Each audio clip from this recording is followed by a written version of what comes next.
Hi, I'm Harold Bell, and this is the Legends of Inside Sports and the Way We Were. Today we're going to take a look with my co-host, Chris Johnson. Chris is a graduate of Gwynn Park in Prince George's County, attended Delaware State in Dover, Delaware, and he has a group, uh, rock group. What kind of group is it, Chris? Kind of rock, funk, soul, do a little bit of everything. Called the Portland Experiment. And Portland Experience, Experiment, right? Well, Chris is going to be sitting in with me, and we're going to be doing we're going to talk sports, inside and outside of sports, about what's going on around the country. One of the first things I want to talk to Chris about today is, of course, Colin Kaepernick. What is happening with Colin Kaepernick, and of course the boycott? There's some things that have been in the news that the owners have decided to make a pledge of $100 million. 89 million of that will go to changes that they want to see in the community. Now, I don't know what kind of strings are attached to that, but there already seems to be some division among the athletes. Some division among the athletes about donation, which may have some hidden agendas in there, and I'm not sure of that.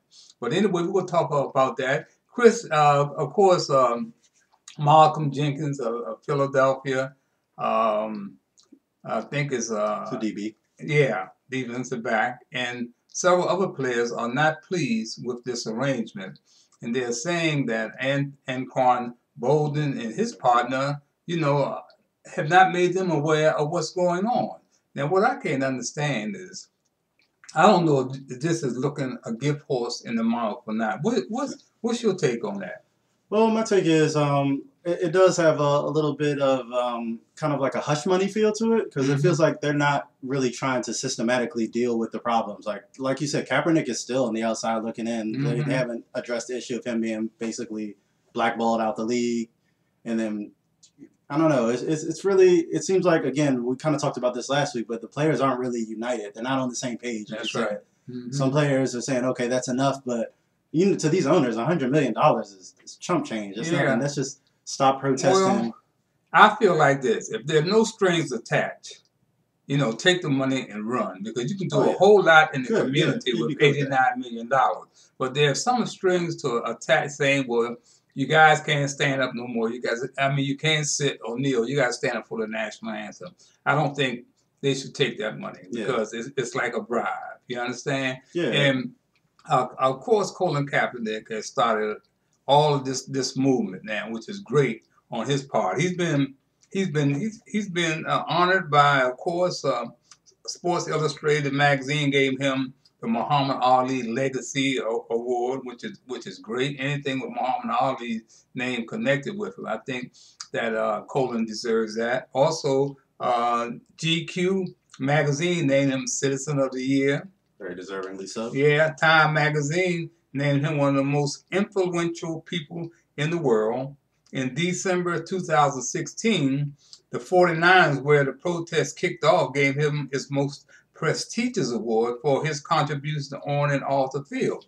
Now, all of this is earned, but he's still on the outside looking in. I don't ever see him getting back. I don't care what's going to happen. These owners have made up their mind.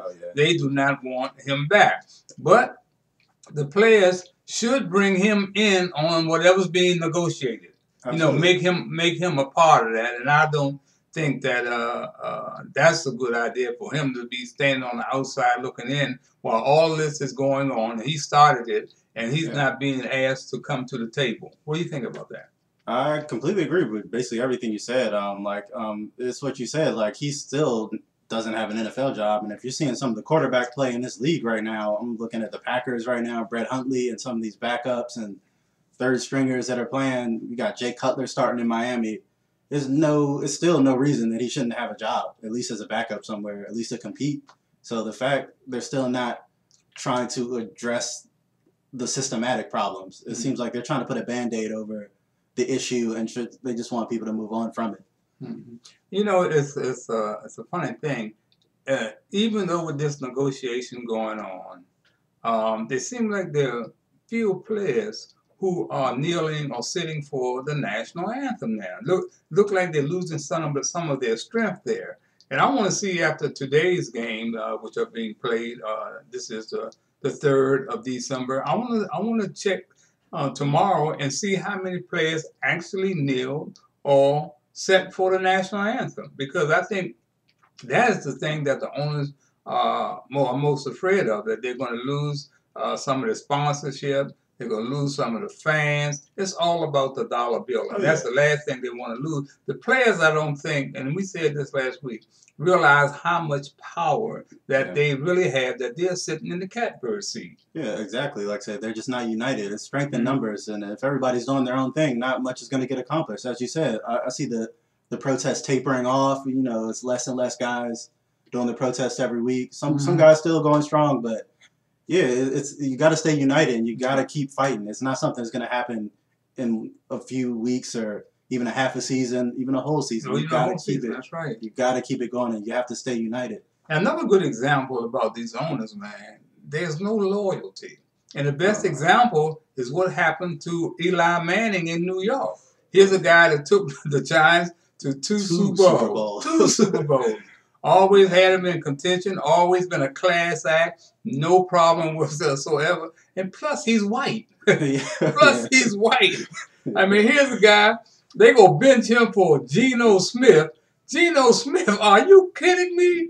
You talking about you want to see what Geno Smith can do? All you had to do was look next door to the New York Jets. All you had to do was look out the window and see what Geno Smith can do. We've seen what Geno Smith can do. Yeah. I think, man, here's Eli Manning that lost 4 of his receivers in one day, October the 8th. Ridiculous. And he lost Brandon Marshall and Odell Beckham. His line has been decimated. And you can blame him for the losses? It's no way. I mean, show him no respect whatsoever. And there's no doubt in my mind, Eli Manning is going out of this. There's no doubt. He was embarrassed. You can see how emotional he was during the press conference. Yeah, I did see that. He looked very affected, and you see the rest of the players in the league stepping up and voicing their opinion of how bad the Giants organization is, and you don't disrespect a franchise star like that. That's right, man. You just don't do that. Like you tough it out, you play through the season, you get your players back. That's why I did see a report today that they're thinking of firing the coach as soon as Monday, as soon as tomorrow. Yeah, man. Well, I tell you what. Not only does the coach have to go, that front office of Jerry Reese, who's the general manager, who's black, they got to get rid of the whole front office. Now, the owner claimed he was out of town, but it was no way he did not know what was going on. Absolutely. That decision was not made without his input. So he holds some of the blame there, and I don't see how Eli would even want to come back to this franchise. I think that's what the whole firing story is. That's them trying to salvage the damage that they've done. They've seen that's the owner and damage control. And that's them saying, okay, maybe we'll get rid of the coach and the GM, and maybe Eli will want to come back. Because like I said, they thoroughly embarrassed him. You don't bench your star player who's got 2 Super Bowl rings for your franchise. And it's a family tradition. They've been so much to pro football, man. Yeah, it's Manning. Yeah, the Manning. So it's been too much. Well, let's move here closer to home and look at the Washington Redskins and Kirk Cousins. Now, Kirk Cousins, I think he's played some hell of a ball, man. It's not been his fault. Right now, the Washington Redskins should be in contention for a playoff spot, not out of the playoff. They gave away 3 games that they could have easily won. Bad play calling from Gruden, drop passes by some of his top receivers. Inconsistency. And it really, man, inconsistency. And he's had some faults and some flaws in the game. But overall, Kirk Cousins has been playing his heart out. He's talking about hanging there in the pocket with that line like paper, like wet paper, man, protecting him, man. Whoever was playing center was getting beat like a drum. Like it was terrible. He saw so much pressure coming straight up the middle. Like I said, if they looked at his performance, you can't really nitpick Cousins for that. Like no. Even with the picks and stuff like that, he was carrying that team on his back. They've got no running game. All the running backs got hurt. Chris Thompson, their best weapon, got hurt. That line's a mess. He's gotten all new receivers. Even Dotson's starting to play well, but for the most part, Terrell Pryor's missed. He's on a milk box somewhere. They don't know where he's at. They're not getting production. But Cousins is playing. He's playing well. I think he's Mm-hmm. still a premium, maybe top 10 quarterback. Oh, in the there's no league. doubt about that. He's Yeah, in top so 10. I think if I was Cousins, I would get out of here next year. I would take the money and run. I mean, I think he's making $24 million this year, yeah, right? and they'll make about 30 if they franchise him again. Wow, So wow. they got to keep climbing. They should have been signed him to a long-term The contract. thing about it, top quarterbacks will be wanted next year. Oh Yeah, yeah, a lot of these teams going to want top quarterbacks, and Kirk Cousins is right up there. And I think that he should make a decision. I don't know whether he wants to stay here or not, but I just think that he deserves to go someplace. He's proved himself. They should have yeah, year signed after him year. to a long-term contract last year, but they wanted to mess around and see what happens. And he's having a decent year.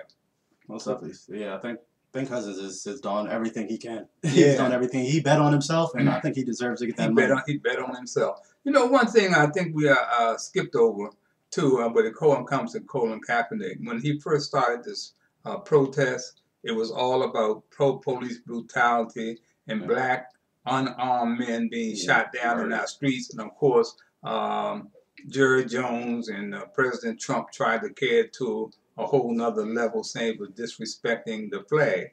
But one thing that I read, man, I found very interesting, that since he started to protest about police brutality and cops shooting and killing unarmed men in our streets, unarmed black men, 1,500 unarmed people have been killed. It has not gotten any better, man. Oh no. And they say that we are heading for a record year. More will be killed when the year before the year is out. Yeah, I think a lot of that has to do with it's politics with the current administration. When you have an attorney general like Jeff Sessions who basically tells the police, no matter what you do, you'll be fine. You know, I'll get you off. Mm-hmm. And all the departments have that mandate. You know, they have that flown over. It's only going to make the problem worse. They feel like they have no consequences. And a cop can, kill somebody, murder them, and they'll get off. They'll get paid leave. They'll get switched around to another department, and that'll be it. Yeah, but if you don't think that this stuff is still happening, all you got to do is go on the internet and Google You just gotta look and it see up. all of these pullovers by cops. They're profiling black drivers, pulling over them for no reason whatsoever, and the consequences have been dire. So I think we need to take a look at that. In fact, we need to take a look right here at home with the Prince George's County Police Department, who has been in trouble for years when it comes to police brutality and racial discrimination. You know, I was just thinking, back in February, they had a PG cop go on TV5 News with a hood over his head, talking about the racial discrimination in the Prince George's County Police Department. And then the chief comes out and says, well, there's no racial discrimination. I don't know why he doesn't come to me. The reason he doesn't come to you because he fears for his life. Yeah, like you saw it happen in Baltimore. Baltimore, that's right. That other cop and Sean Suter. Yeah, exactly. Yeah, and you investigate your peers, and that's could be what happens. That's right. So, well, I've been an eyewitness to it, Chris. I had two of my brothers in law enforcement, and of course, your family has been involved in law enforcement here in the D.C. for a number of years. But I had two brothers who had to fight the thin blue line and the code of silence. And when I saw what happened to that brother in Baltimore, they took. What makes it so bad? It was definitely, ain't no doubt in my mind, it was a hit. It was assassination by the cops because he was getting ready to testify about corruption in the Baltimore Police Department the next day. A notoriously corrupt police department. Yeah, notorious. And then the chief go claim he didn't know anything about this guy Suter testifying. How you can not know, man? Come on. Well, he lied. He found out that he was lying because the FBI told him the day of the shooting that Suter was going before the grand jury. And he told the press that he didn't know anything about it. Then when the FBI told the press what had happened, he changed his story. So there's something going on over there, and they try to have this brother killed in the black community so they can lay the blame on black folks. It's just maybe some gang violence. Yeah, right. Just, but the black community has peeped it too. They know that this was a cop killing. They know that. And I think that's what Kaepernick has helped, even though you say, the issue is still prevalent, but he's putting a spotlight on the issue. More people are paying attention. where people are seeing, like, even the people, I think the black community, most of us already knew. Yeah. But the people outside of that, they're starting to see that maybe they didn't understand the full scope of the problem and the corruption and the discrimination. And shedding a light on that is going to help with the problem. Yeah. One of the things here in PG County, too, is that after the cop went to TV5, Fox News, and said what was going on, the chief denied it, that there wasn't any racial discrimination. Over 100 cops signed a petition saying there was racial discrimination, And the thing that blows my mind, I had to call out a pastor by the name of John Jenkins out there at First Baptist Church in Glen Arden, who this past holiday had exchanged a gift for a gift card, which it doesn't make any sense to me, man. Why you could go out and take your gun, maybe that one gun, you got two more guns, you got that one, take it out, get $50, $75, $100, and think that is all right. Number one, the person that's taking your gun is a cop. And guess what? They got you on camera. Oh, you ain't got to sign nothing. Yeah, especially a legal gun, then yeah, you just... Yeah, and they got you on camera. Yeah. They be able to check you out. So, what we call this in the black community, because I've spent 50 years working with cops. I know there are good cops out there. There's no doubt in my mind. Yeah. Youth gangs and everything. That this is what you call dry snitching. Because that's what it is. You show me one other church in the District, Maryland, or Virginia that's doing a gift card for a gun. Show me a white church.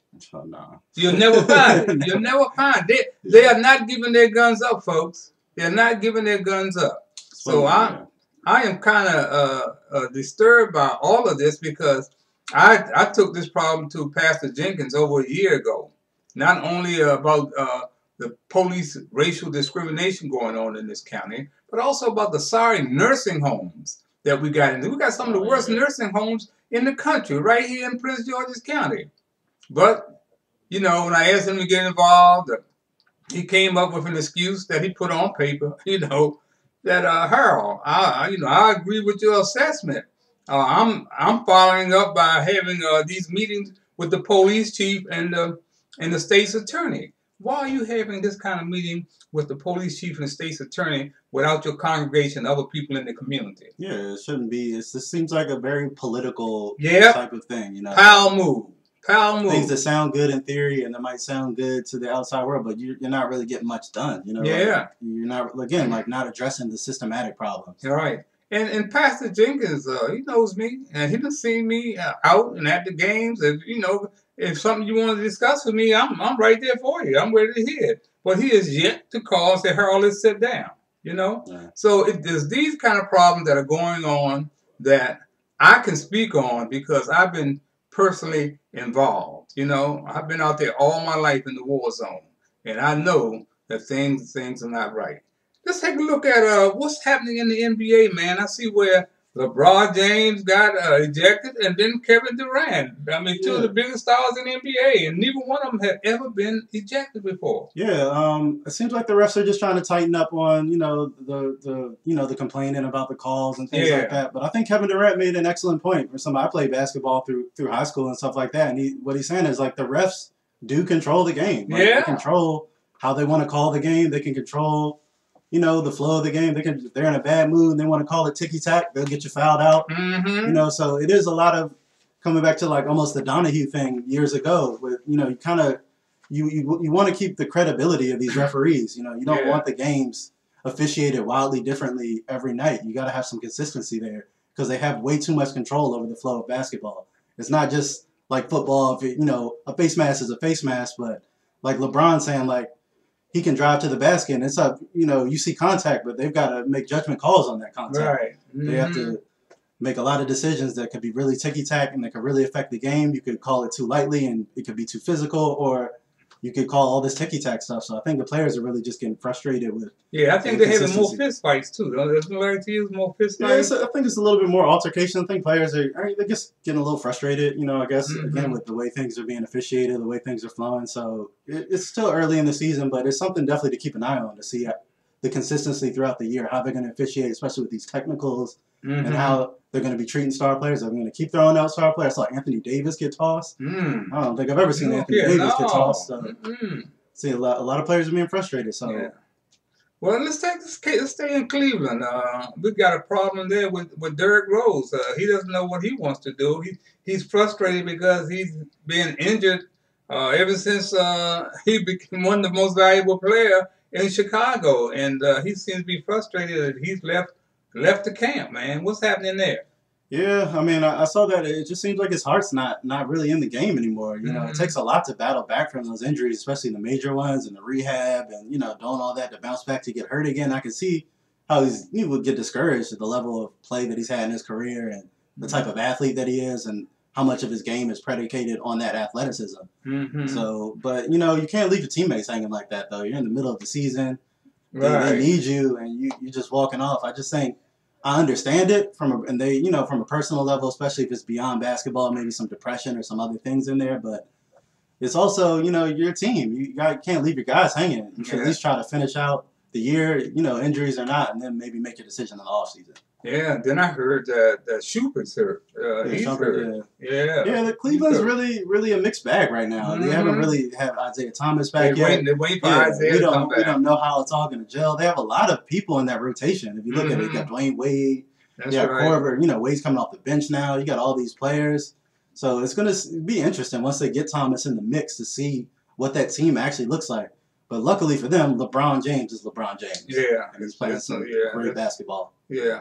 Well, another team that's been a surprise have been the Boston Celtics. Still on fire. Yeah. After that devastating injury to was it Hayward? Yeah, Gordon Hayward. Yeah. They didn't. We thought they probably may go downhill, but they had a 16-game winning streak going there. I don't care if you playing last place team twice a week. That's still a heck of an accomplishment. And look like when we spoke about that last week is that the great defense they seem to be playing with as a team. Yeah, great team defense. Like I said, that's a staple of the Brad Stevens. They play great team defense. Take back everything I've said about Kyrie's defense over the years because he's playing great team defense. He's bought into what they're selling there in Boston, and he looks like he came out on that trade. Mm-hmm. Like basically, he's the star of his team. He can drop 40 any night, but he's also doing a great job of staying within the flow of the game, getting all his teammates involved, spreading the ball around. Like they're going to be a problem. They look like clearly the best team in the Eastern Conference right now. Yeah, I was just thinking about here close to home again, the Washington Wizards. We spoke about them last week.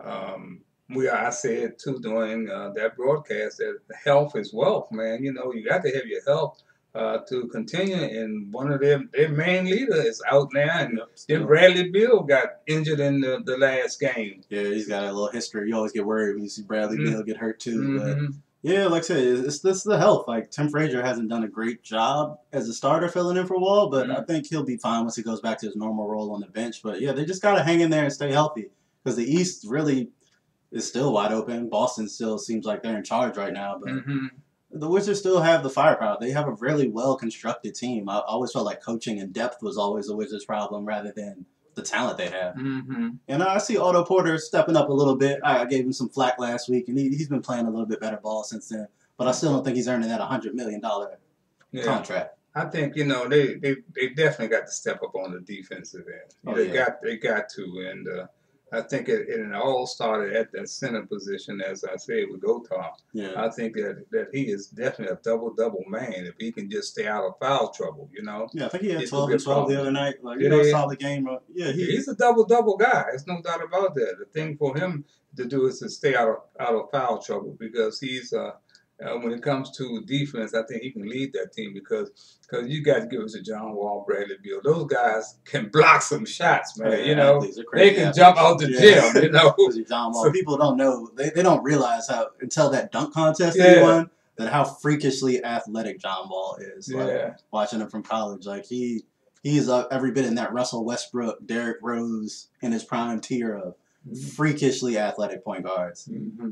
Chris, do you spend much time watching talk shows on television or listening on radio? Yeah, I try to keep up with the different shows just to get to some different perspectives on stuff. Well, tell me what you thought of. I don't know if you watched Golick and Greenberg or Mike Golick and Greenberg, Shannon Sharp and the other guy. I like them, and Stephen A. Smith and his partner.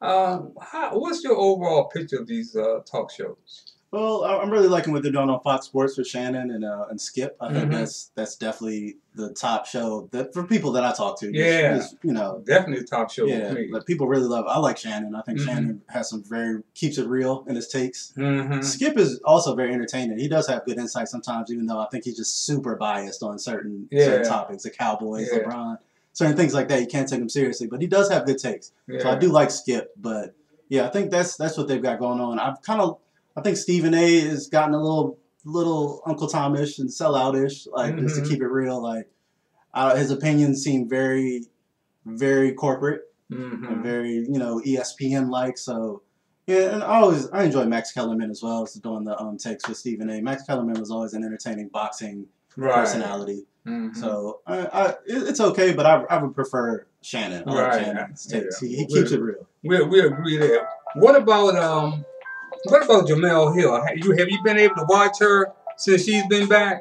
I don't think I've caught her since she's been back, but I am a fan of Jamel Hill. I think she's definitely got some great insights, and Mm-hmm. I agree 100% with her tweets. The tweets that got her in trouble, Right. they weren't controversial at all. They're pretty factual to me. So again, I think she did the right thing in stepping up. I think that she should not have been reprimanded in any way for her Mm-hmm. tweets. Yeah, I was a guest on a local radio show, talk show here this week, and I have kind of shied away from talk shows because I guess I'm kind of biased because me being a former sports talk show host, I don't expect everybody to be able to follow in my footsteps because I had control, and that's what it's all about.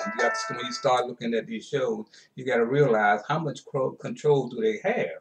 You understand? And if you don't own your own network, your Yeah, own show, you got to pay the piper when you go offline. And I was a guest on this talk show, and I think the two guys that were doing the show, they kind of seemed like they kind of knew. But the thing, I think they are in a position where they can set the pace. You understand? If they listen. That's the yeah, thing about it. One thing about me when I was a sports talk show host, when I had somebody like Sonny Hill, which one of the great basketball analysts of all time for us, I had Jim Brown, I had Dr. Harry, it was a Red Auerbach, some of these guys, I would let talk. Once you get them talk, let them talk yeah, because they got information that people want to hear, yeah, you know? And I think that that's what's going to happen in the talk show that I was on, that they get quality guests. It's good to have quality guests and let them talk. And then, then you can put your input in. I think that's the key to being a good sports talk show host. One who listens, not one that does all the yeah. Does talking all all the talking. time, Yeah, you just kind of know? steer the conversation, but don't try to overtake the conversation. Yeah, Right, you brought in a guest. You want to hear what the guest has to say. right, Like, right. Well, Chris, once again, man, thank you so much for participating here on the Legends of Inside Sports. And I think we got a lot done in that 30 minutes. And looking forward to having you back next week. yes, sir. And I want to tell all of you out there that this has been the Legends of Inside Sports. I'm Harold Bell, and I want you to remember that every black face you see is not your brother, and every white face is not your enemy. Also, you can catch me on Black Men in America, where my blog can be seen, and the original Inside Sports, if you want to read some of my commentaries. Once again, you can color me gone. Peace.